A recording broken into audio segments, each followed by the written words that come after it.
பழம்பெரும் நடிகை சரோஜாதேவி இன்னைக்கு காலமாகியிருக்காங்க. அந்த செய்தி பலருக்குமே அதிர்ச்சி கொடுத்திருக்கு. தமிழ் மட்டும் இல்லாம இந்தியாவில் நாயகியா நடித்து அபிநய சரஸ்வதி, கண்ணடித்து பைங்கின்னு அழைக்கப்பட்ட நடிகை தான் சரோஜாதேவி. இவங்களுக்கு வயது 87, வயது முதிர்வால காலமானாங்க. இதை தொடர்ந்து திரையுலகினரும் ரசிகர்களும் அவங்களுக்கு கண்ணீர் அஞ்சலி செலுத்திட்டு வராங்க. தமிழ் திரையுலகம் மட்டும் இல்லாம தெலுங்கு, கன்னடம், மலையாளம், ஹிந்தின்னு பல மொழிகளில் நடித்து புகழ் பெற்றவங்க தான் சரோஜாதேவி. கன்னட படமான மகாகவி காளிதாஸ் படத்துல அறிமுகமானாங்க. தன்னுடைய முதல் படத்திலேயே தேசிய விருது வென்றவங்க தான் சரோஜாதேவி. 1958 வெளியான எம்ஜிஆருடைய நாடோடி மன்னன் படத்துல தான் தமிழ்ல அறிமுகமானாங்க.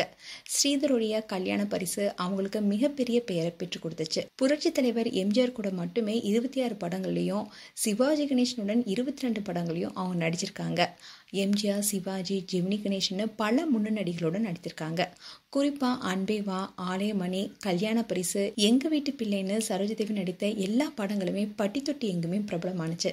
கதை சொல்லும் கண்கள், உணர்ச்சி பொங்கும் முகம்னு ரசிகர்கள் சரோஜாதேவிய தலையில வச்சு கொண்டாடினாங்க.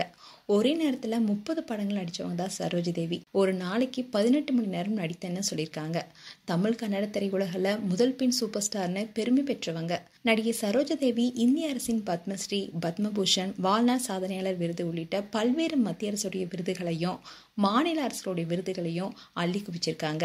இது வரைக்கும் 200 படங்களுக்கு மேல நடித்துள்ள சரோஜாதேவி கடைசியா சூர்யாவுடைய ஆதவன் படத்தில் நடித்திருந்தாங்க.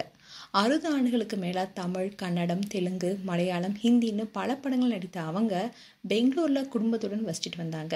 கடந்த சில தினங்களா வயது முதிர்வால உடல்நலக்குறைவு காரணமா அவதிப்பட்டு வந்த நிலையில இன்னைக்கு காலமானாங்க. அவங்களுடைய உடல் மருத்துவமனையில இருந்து அவங்களுடைய இல்லத்துக்கு எடுத்து செல்லப்பட்டிருக்கு. சரோஜாதேவியுடைய மறைவை தொடர்ந்து பிரபலங்களும் ரசிகர்களும் அவங்களுக்கு கண்ணீர் அஞ்சலி செலுத்திட்டு வராங்க.